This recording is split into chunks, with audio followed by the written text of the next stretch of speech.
கோலராங்கிற ஒரு நோய் வந்து சாகர நிலைமைக்கே போறாரு. அப்ப இவரோட அப்பா, நீ இதுல இருந்து தப்பிச்சு திரும்பி வந்தனா உன்னை இன்ஜினியரிங் படிக்க வைக்கிறேன்னு சொன்னாரு.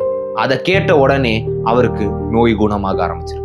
டெக்னிக்கல் காலேஜ் ஆஃப் கிராட்ஸ் ஆஸ்திரியால டெஸ்லா படிக்கிறாரு. காலையில 3 மணில இருந்து நைட்டு 11 மணி வரைக்கும் ரெஸ்டே விடாம படிச்சாரு. காலேஜ் ஸ்டாஃப் எல்லாம் இவர் படிக்கிறத பார்த்து ரொம்பவே பயப்பட்டாங்க. ஏன்னா இவரோட ஹெல்த் பாதிச்சிரும் நினைச்சு. 8 லாங்குவேஜ் இவரால் ஃப்ளூவெண்டா பேச முடியும். ரொம்ப காம்ப்ளெக்ஸான ப்ராப்ளம்ஸ் எல்லாம் மைண்ட்லயே சால்வ் பண்ணிடுவார். இந்த ப்ரெஷரால இவர் கொஞ்சம் ரிலாக்ஸ் பண்றதுக்காக கேம்பிளிங் பண்ண ஸ்டார்ட் பண்றாரு. அதுக்கப்புறம் கேம்பிளிங் ஒரு அடிக்ஷன் ஆகி காலேஜ்ல இருந்து டிராப் அவுட் ஆகி ஃபேமிலிஸ் கூட இருக்கிற கம்யூனிகேஷனே ஃபுல் அண்ட் ஃபுல் கட் பண்றாரு. இதுக்கப்புறம் அங்கிருந்து மீண்டு வந்து யூரோப்புக்கு போறாரு. பூடாபாஸ்ட் பார்க்ல நடந்து போகும்போது ஒரு இன்கிரெடிபிளான ஐடியா அவருக்கு தோணுது. ஏசி ஆல்டர்னேட்டிவ் கரண்ட் யூஸ் பண்ணி எலக்ட்ரிசிட்டி ஜெனரேட் பண்ணலான்னு ஐடியா வருது. 1884ல நியூயார்க் மூவ் ஆகி எடிசன் கிட்ட வேலை செய்யறாரு. எடிசன் இவரை ஸ்டார்டிங்ல நல்லாவே பாராட்டுறாரு. ஆனா அந்த பாராட்டுக்கு பின்னாடி ஒரு சுயநலம் இருந்துச்சு. அதுதான் எடிசனோட டிசி, டைரக்ட் கரண்ட். இந்த சிஸ்டத்துல நிறைய குறைபாடு இருந்துச்சு. டிசி கரண்டால எலக்ட்ரிசிட்டியை ரொம்ப தூரத்துக்கெல்லாம் பாஸ் பண்ண முடியாது.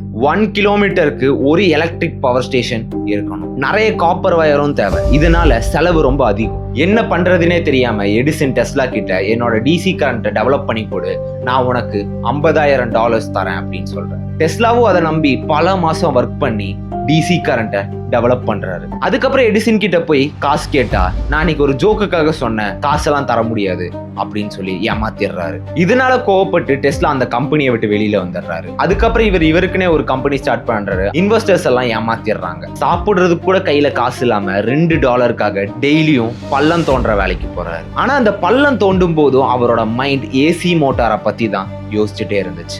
1887ல ஏசி மோட்டாரை ஃபுல்லா டெஸ்லா உருவாக்கி முடிக்கிறாரு. அது அவர் கண்டுபிடிச்சதுன்னு சொல்லி ரைட்ஸும் வாங்குறாரு. அப்பதான் ஜார்ஜ் வெஸ்டிங் ஹவுஸ்ங்கிறவரு உள்ளார வராரு. டெஸ்லாவோட அருமை அவருக்கு தெரியுது. $60,000 கொடுத்து டெஸ்லாவை அவர் ஹையர் பண்ணிக்கிறாரு. இப்பதான் இன்ட்ரெஸ்டிங்கான பார்ட்டே, டிசி வெர்சஸ் ஏசி கரண்ட். இது ஒரு எக்ஸாம்பிளுக்கு ஆண்ட்ராய்டு வெர்சஸ் iOS மாதிரி. டிசி கரண்ட் ஒரு டைரக்ஷன்ல தான் போகும். அதுவும் ரொம்ப தூரம் டிரான்ஸ்ஃபர் பண்ணவும் முடியாது. ஆனா ஏசி கரண்ட் அதோட டைரக்ஷனை கண்டினியூஸா மாத்திக்கிட்டே இருக்கும். இதை டிரான்ஸ்ஃபார்மர் யூஸ் பண்ணி வோல்டேஜை கண்ட்ரோலும் பண்ண முடியும். தின்னான வயர்ஸ் யூஸ் பண்ணி நிறைய தூரம் டிரான்ஸ்ஃபர் பண்ணவும் முடியும். பட் எடிசன் இதை எதிர்த்தாரு. ஏன்னா எடிசனோடது டிசி கரண்ட். அதுல அவரு பல $1 மில்லியன் இன்வெஸ்ட் பண்ணியிருந்தாரு. சோ ஏசி கரண்ட் மார்க்கெட்டுக்கு வந்தா எடிசனோட பிசினஸ் படுத்துரும்.